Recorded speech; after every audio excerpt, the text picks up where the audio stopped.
Hello everyone, मेरे प्यारे दोस्तों। मेरा नाम सत्य प्रकाश है और आज हम लोग जो पढ़ेंगे वो है सॉलिड स्टेट। मेरे प्यारे दोस्तों, ये सॉलिड स्टेट का पहला लेक्चर है और मैं रेगुलर इंटरवल पे अलग अलग टॉपिक्स पे लेक्चर अपलोड करता रहूँगा। मेरे प्यारे दोस्तों, आप लोगों से बस यही रिक्वेस्ट है कि मेरे इस यूट्यूब चैनल साफल्य क्लासेस को सब्सक्राइब जरूर करें, जिससे मुझे मोटिवेशन मिलता रहे और मैं ज़्यादा से ज़्यादा वीडियो अपलोड करता रहूँ। इस वीडियो में हम लोग बेसिक्स सॉलिड स्टेट का बेसिक्स को देखेंगे और उसके बाद धीरे धीरे हम लोग सारे टॉपिक्स को कवर करते जाएंगे।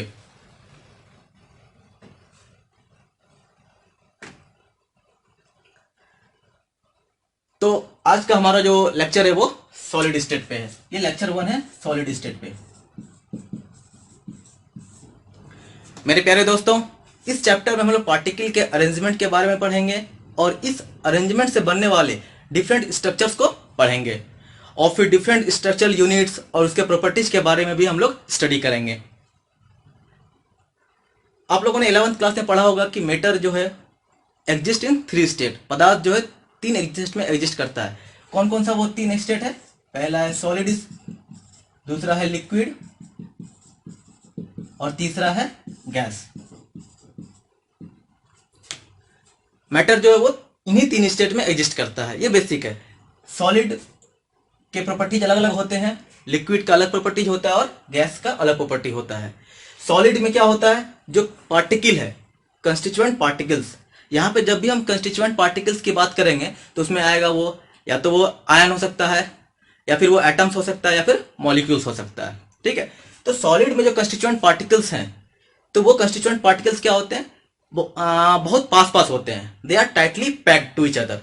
टाइटली पैक्ड होते हैं तो पार्टिकल जो है वो मूव नहीं कर सकता, मूवमेंट नहीं हो सकता। They only oscillate about their main position. Particle अपने मेन पोजीशन के अबाउट ही केवल ऑसिलेट करेंगे और वो पार्टिकल टाइटली पैक्ड होते हैं। और ये टाइटली पैकिंग के लिए क्या कौन रिस्पॉन्सिबल होता है? तो इंटरमोलिकुलर फोर्सेस। वैसे लिक्विड की बात करें तो लिक्विड में क्या होता है? पार्टिकल दूर दूर होते हैं, उसमें इंटरमोलिकुलर फोर्सेस क्या होता है? वो वीक होता है। सॉलिड के कंपेरिजन में वो वीक होता है, इसलिए पार्टिकल थोड़ा दूर दूर रहता है, इसलिए इससे मूवमेंट का प्रॉपर्टी होता है। इसके बाद आता है गैस। और गैसेस में क्या होता है? पार्टिकल और ज्यादा दूर दूर में होता है। ठीक है। तो पार्टिकल ज्यादा दूर में होने से क्या होता है? उसमें मूवमेंट ज्यादा होता है। तो गैसेस में ज्यादा मूवमेंट होता है। यदि किसी कमरे में हम लोग गैस यदि लीक होता है तो वो तुरंत ही गैस जो है वो दूसरे कमरे में या फिर वो गैस जो भी है वो तुरंत एक छोर से दूसरे छोर में पहुंच जाता है। क्यों? क्योंकि पार्टिकल क्या होता है? उसमें मूवमेंट ज्यादा होता है और इंटरमोलिकुलर फोर्सेस वीक होता है उसमें। ठीक है। तो हम लोग ये तीनों सॉलिड, लिक्विड, गैस, इसके बारे में हम लोग जानते हैं। ठीक है। तो यहाँ पे हम लोग ये डिस्कस करेंगे कि कोई भी पदार्थ या मैटर किस स्टेट में होगा, वो डिपेंड करता है। किस पे डिपेंड करता है? Net effects of 2 opposing factors. 2 factors पे डिपेंड करता है। पहला फैक्टर क्या है? तो पहला फैक्टर है, कौन कौन सा 2 फैक्टर्स है? तो पहला फैक्टर है हमारा इंटरमोलिकुलर फोर्सेस। Intermolecular forces. और दूसरा फैक्टर क्या है? Thermal energy. ये 2 फैक्टर्स है जिस पे डिपेंड करता है कि कोई भी सब्सटेंस किस स्टेट में होगा। ठीक है। और इंटरमोलिकुलर फोर्सेस क्या करता है? ये पार्टिकल को बांध के रखता है ताकि पार्टिकल जो है वो दूर दूर नहीं हो जाए। मॉलिक्यूल्स को आपस में बांध के रखता है ये। और थर्मल एनर्जी क्या करता है? ये मॉलिक्यूल्स को दूर दूर रखता है। ठीक है। By making the move faster. तो ये दोनों एक दूसरे के अपोजिट है, विपरीत है। ठीक है। और हम लोग जानते हैं कि लो टेम्परेचर, यदि लो टेम्परेचर होगा तो लो टेम्परेचर के केस में क्या होगा? थर्मल एनर्जी जो होगा वो लो होता है लो टेम्परेचर पे। और इंटरमोलिकुलर फोर्स जो है पार्टिकल को इतना क्लोज नहीं ले आ पाता है कि वो एक दूसरे से बंध जाए। ठीक है। तो उस केस में क्या होता है? उस केस में क्या होता है कि पार्टिकल केवल अपने मीन पोजीशन के अबाउट ऑसिलेट करते हैं। They oscillate about their mean position. और ऐसे सब्सटेंस जो है वो किस स्टेट में एग्जिस्ट करते हैं? सॉलिड स्टेट में एग्जिस्ट करते हैं, जहां पे कि थर्मल एनर्जी क्या है? कम है और इंटरमोलिकुलर फोर्स ज्यादा है। ठीक है। तो धीरे धीरे आप लोगों को समझ में आएगा। हम बेसिक से शुरू कर रहे हैं और हम चाहते हैं कि बेसिक्स से ही हम लोग धीरे धीरे लेवल को बढ़ाते जाएं। ठीक है। तो इसके बाद आता है कि सॉलिड स्टेट का कैरेक्टरिस्टिक्स क्या क्या होता है। तो कैरेक्टरिस्टिक्स ऑफ सॉलिड स्टेट तो हम लोग देखते जा रहे हैं। ठीक है। Characteristics solid state. तो क्या क्या कैरेक्टरिस्टिक्स है, तो कुछ कैरेक्टरिस्टिक्स आप लोग को पता होगा, फिर भी हम सारा डिस्कस कर देते हैं यहाँ पे कि दे हैव डेफिनेट वॉल्यूम। क्या होता है, दे have definite volume, they have definite volume, definite mass and definite shape. Okay, they have definite volume, mass and shape, तीनों इसमें डेफिनेट होता है। दूसरा प्रॉपर्टी क्या है इसका, कैरेक्टरिस्टिक्स क्या होता है सॉलिड स्टेट का, कि intermolecular distances are short, intermolecular distances are short, distances are short. तीसरा प्रॉपर्टी क्या होता है इसका कैरेक्टरिस्टिक्स, ये होता है intermolecular forces are strong, intermolecular forces are strong, intermolecular forces are strong. ये इंटरमोलिकुलर डिस्टेंस क्या है, तो देखो ये मॉलिक्यूल के बीच का डिस्टेंस है। यदि दो मॉलिक्यूल है तो मॉलिक्यूल के सेंटर टू सेंटर जो डिस्टेंस है, दो मॉलिक्यूल के बीच के डिस्टेंस को क्या बोलते हैं, इंटरमोलिकुलर डिस्टेंस। ये डिस्टेंस कहलाता है हमारा इंटरमोलिकुलर डिस्टेंस। तो सॉलिड में ये इंटरमोलिकुलर डिस्टेंस क्या होता है, शॉर्ट होता है। मतलब दो पार्टिकल क्लोज होते हैं तो उसका इंटरमोलिकुलर डिस्टेंस भी क्या होता है, मिनिमम होता है वहां पे, ठीक है। और दूसरा इंटरमोलिकुलर फोर्सेस, तो एक सेंटर से दूसरे सेंटर में न्यूक्लियस टू न्यूक्लियस फोर्स होता है, ठीक है। तो फोर्स जो होगा इंटरमोलिकुलर फोर्स वो क्या होगा, स्ट्रॉन्ग होगा। स्ट्रॉन्ग कब होगा, जब पार्टिकल क्लोज होगा। पार्टिकल जब क्लोज होगा तो उसके बीच का फोर्सेस क्या होगा, वो ज्यादा स्ट्रॉन्ग होगा, ठीक है। और इसके बाद चौथा पॉइंट क्या है, तो फोर्थ पॉइंट क्या है कि constituent particles are, their constituent particles are, their constituent particles are. Constituent particles जब हम बोलेंगे तो वहां पे एटम्स भी होंगे, मॉलिक्यूल्स भी होगा और आयंस भी होगा, ठीक है। ये तीनों हमारे कंस्टिट्यूएंट पार्टिकल्स कहलाते हैं। हम जब भी कंस्टिट्यूएंट पार्टिकल्स बोलेंगे वहां ये तीनों चीज इंक्लूड रहेगा, ठीक है। Have fixed position, have fixed position and oscillate about their mean position, और ये ऑसिलेट करेंगे अपने मीन पोजीशन के अबाउट देयर मीन पोजीशन। ये चार कैरेक्टरिस्टिक्स है सॉलिड स्टेट का, क्योंकि हमारा चैप्टर ही सॉलिड स्टेट है पूरा, तो ये जानकारी होना बहुत जरूरी है कि क्या क्या कैरेक्टरिस्टिक्स होते हैं सॉलिड स्टेट में। तो they have definite volume, mass and shape, intermolecular distances are short, intermolecular forces are strong and their constituent particles are have fixed position and oscillate about their mean position. आप लोगों को किसी को screenshot लेना है तो ले सकते हैं। तो इसको हम लोग रिलीज करते हैं।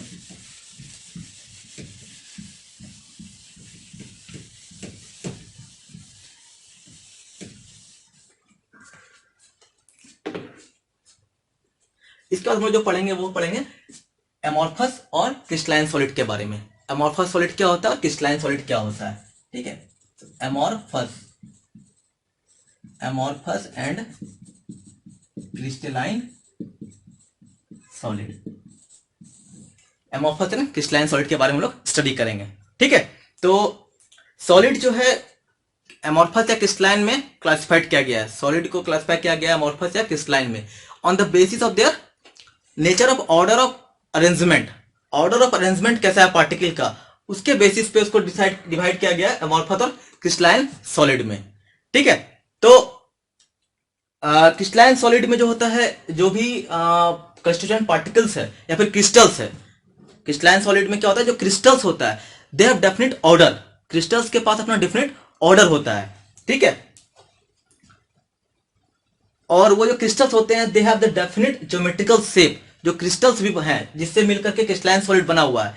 मानते हैं यदि वो crystalline solid cubic unit cell से मिलकर बना होगा, ठीक है। मानते हैं वो ये क्यूबिक यूनिट सेल है, यदि क्यूबिक यूनिट सेल से मिलकर बना होगा तो क्या होगा कि सारे क्रिस्टल्स जो होंगे वो have the different geometrical shape, same geometrical shape होगा उसका, ठीक है। सारे के सारे क्रिस्टलाइन यूनिट जो सॉलिड होंगे उसमें क्यूबिक यूनिट सेल होगा हमारा, तो they have the different geometrical shape, okay. And the arrangement of the constituent particles in A crystal, और इस क्रिस्टल में जो अरेंजमेंट होगा कंस्टिट्यूएंट पार्टिकल्स का, तो पार्टिकल कहाँ अरेंज होंगे, वो कॉर्नर पे अरेंज रहेंगे, कॉर्नर पे अरेंजमेंट होता है उनका, ठीक है। ये आपस में ये लोग अटैच रहते हैं, ठीक है। कॉर्नर पे ये अरेंजमेंट ऐसा रहेगा, ठीक है, क्योंकि ये 3 डायमेंशन फिगर है, बट ये आपस में अटैच रहते हैं, ठीक है। तो पार्टिकल का जो अरेंजमेंट होगा कंस्टिट्यूएंट पार्टिकल्स का, वो क्या होगा, ऑर्डर्ड वे में होगा, in ordered way, and repetitive in 3 dimension, तीनों डायमेंशन में वो रिपीटेटिव होंगे। मतलब इधर से भी जो भी यूनिट से यहाँ अरेंज होगा उसमें भी पार्टिकल क्या होगा, सेमी ऑर्डर में अरेंज होगा, ठीक है। तो यदि हम एक रीजन के क्रिस्टल के पैटर्न को देखेंगे, किसी एक रीजन के क्रिस्टल के पैटर्न को यदि हम लोग देखेंगे, तो दूसरे रीजन में जो पोजीशन होगा पार्टिकल का, दूसरे रीजन में जो पोजीशन होगा पार्टिकल का, वो प्रिडिक्ट कर सकते हैं हम लोग। किसी एक रीजन पे यदि हम देखेंगे तो दूसरे रीजन के हम लोग पार्टिकल के अरेंजमेंट को प्रिडिक्ट कर सकते हैं, ठीक है। तो इस बेसिस पे हम लोग बोल सकते हैं कि क्रिस्टलाइन सॉलिड के पास क्या होता है, लॉन्ग रेंज ऑर्डर होता है, ठीक है। इसमें जो भी होता है वो लॉन्ग रेंज ऑर्डर होता है, क्रिस्टलाइन सॉलिड का लॉन्ग रेंज ऑर्डर होता है। लेकिन अमोर्फस सॉलिड की बात करें तो इसका लॉन्ग रेंज ऑर्डर नहीं होता है, इसमें शॉर्ट रेंज ऑर्डर होता है, ठीक है।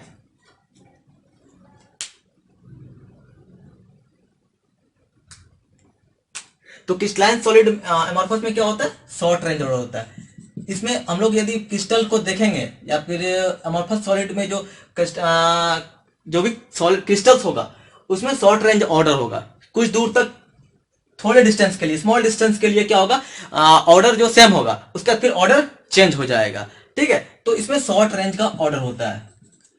यदि हम एग्जांपल्स लें तो क्रिस्टलाइन सॉलिड में तो कौन कौन सा आएगा, तो सोडियम क्लोराइड, सोडियम क्लोराइड एक एग्जांपल है इसका, जो भी आयनिक सॉलिड होंगे, ठीक है ना, आयनिक सॉलिड जो होंगे, और क्वार्ज, क्वार्ज भी इसमें आएगा एग्जांपल में।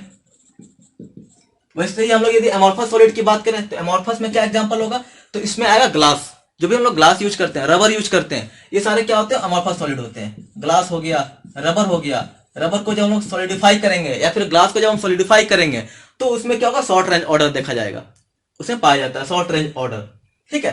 तो इस बेसिस पे हम लोग देखें तो अमोर्फस और क्रिस्टलाइन जो है दोनों आपस में डिफर करता है। तो डिफरेंस जो है दोनों का वो इंपॉर्टेंट है। तो हम लोग डिस्कस करेंगे डिफरेंस, अमोर्फस और क्रिस्टलाइन सॉलिड के बीच में क्या डिफरेंस है। मेरे प्यारे दोस्तों, यदि आप लोगों को कोई डाउट हो तो कमेंट जरूर करें, और आपको यदि कहीं समझ में नहीं आ रहा हो तो आप जरूर कमेंट कीजिएगा और बताइएगा कि हम जो पढ़ा रहे हैं वो समझ में आप लोगों को आ रहा है या नहीं, ठीक है। तो हम लोग क्या करेंगे, अमोर्फस और क्रिस्टलाइन के बीच में डिफरेंस देखते हैं, ठीक है। अमोर्फस और क्रिस्टलाइन दोनों के बीच में क्या डिफरेंसेस है, ठीक है। तो अमोर्फस में, तो अभी तो पहला एक डिफरेंस देख लिए कि अमोर्फस में क्या होता है, शॉर्ट रेंज ऑर्डर। तो यहां पे क्या हो जाएगा, short range order, amorphous short range order, और यहां पे क्या होगा, long range order, long range order. ये एक हम लोगों ने देख लिया, ठीक है। अभी जस्ट हम लोगों ने देखा शॉर्ट रेंज ऑर्डर और लॉन्ग रेंज ऑर्डर। इसके बाद हम लोग देखते हैं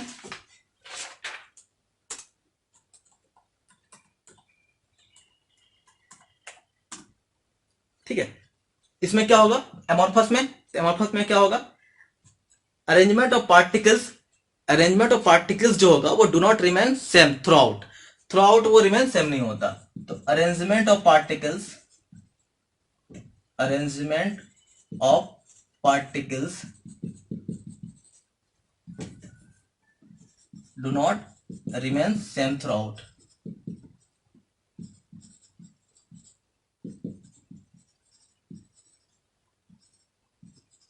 through out the solid, through out the solid में क्या होता है,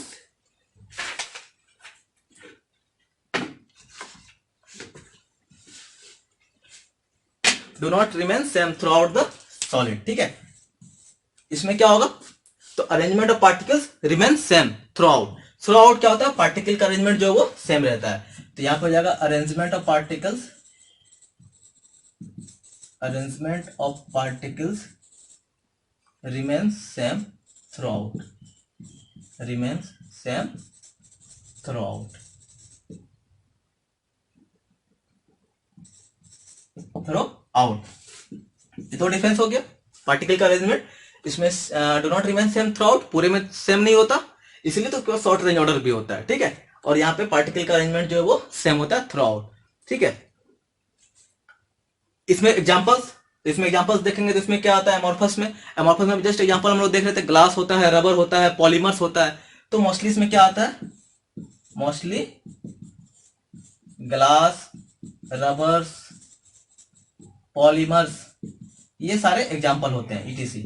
ठीक है, और इसमें एग्जाम्पल की बात करें हम लोग एमोर्फस में, तो यहाँ पे कौन आएगा, तो आयनिक सॉलिड जितने होते हैं। ठीक है, मेटल्स भी आएंगे और आयनिक कंपाउंड आएंगे। मेटल्स आएंगे, मेटल्स जैसे कौन कौन सा मेटल्स है हमारे पास, तो कोई भी metals, copper, silver, CuAg, gold. और यदि आयनिक कंपाउंड की बात करें, आयनिक कंपाउंड, तो अभी हम लोग आयनिक कंपाउंड देख रहे थे, NaCl, नहीं KCl, ऐसे करके आयनिक कंपाउंड आएंगे इसमें।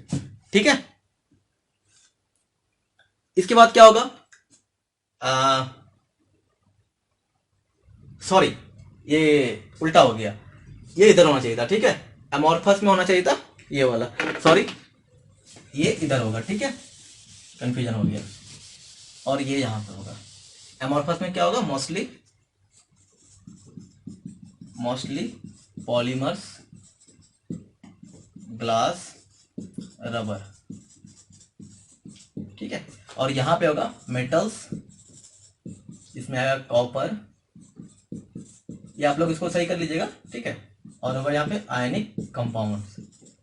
आयनिक कंपाउंड्स में क्या होंगे, NaCl, KCl, ये सब आयनिक कंपाउंड्स आएंगे। ठीक है, और चौथा इसमें क्या होगा, हाँ एमोर्फस और क्रिस्टलाइन में चौथा क्या होगा, तो जो न्यूली जनरेटेड सरफेस होगा, यदि हम लोग ब्रेक करें क्रिस्टलाइन सॉलिड को या फिर एमोर्फस सॉलिड को, यदि हम लोग ब्रेक करें, तोड़ें, तो जो न्यूली जनरेटेड सरफेस होगा, जो नया जनरेट सरफेस होगा, ठीक है, वो क्रिस्टलाइन केस में क्या होगा, स्मूथ होगा। न्यूली जनरेटेड सरफेस क्या होगा, वो स्मूथ होगा। ठीक है, newly generated surfaces are smooth, जो भी न्यूली जनरेटेड सरफेस होगा वो क्या होगा, स्मूथ होगा। और एमोर्फस में न्यूली जनरेटेड सरफेस क्या होगा, इरेगुलर होगा। Newly generated surface is irregular, इसमें स्मूथ नहीं होगा। ठीक है, ये आप लोग लिख लीजिए। ठीक है, फिर हम लोग इरेज करते हैं।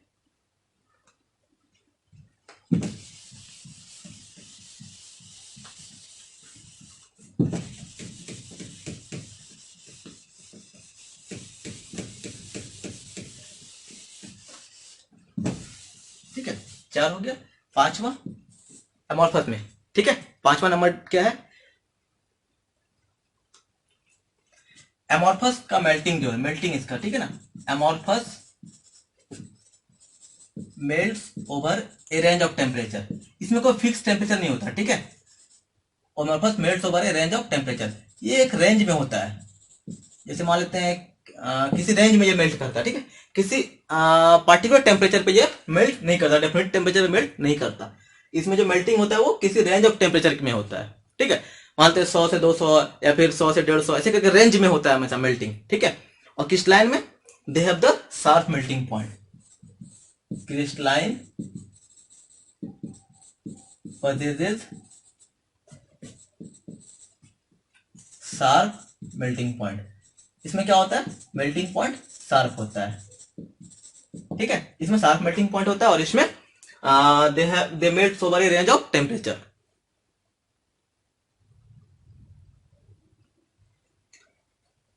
इसमें इंथैल्पी ऑफ फ्यूजन, ठीक है, इसमें इंथैल्पी ऑफ फ्यूजन जो होता है वो, सुन, एमोर्फस और क्रिस्टलाइन दोनों केस में, ठीक है, तो इंथैल्पी ऑफ फ्यूजन, एक में क्या होगा, इंथैल्पी ऑफ फ्यूजन वेरी करेगा, किसमें, एमोर्फस में, enthalpy of fusion very,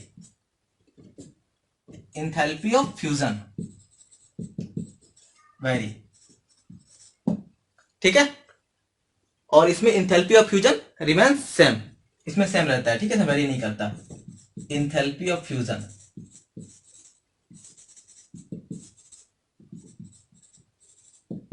remains same, okay. And सबसे लास्ट पॉइंट क्या हो गया इसका, लास्ट में एमोर्फस सॉलिड जो होता है और एमोर्फस सॉलिड में जो होता है, they are isotropic in nature. Amorphous solid, amorphous are isotropic, and crystalline it is anisotropic.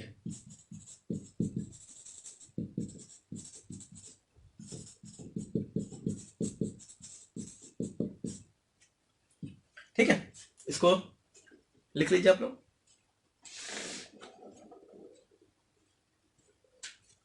इसमें आइसोट्रॉपिक क्या होता है तो ये हम एक बार देख लेते हैं। ठीक है, आइसोट्रॉपिक क्या होता है, आइसोट्रॉपिक ये इंपॉर्टेंट है। ठीक है,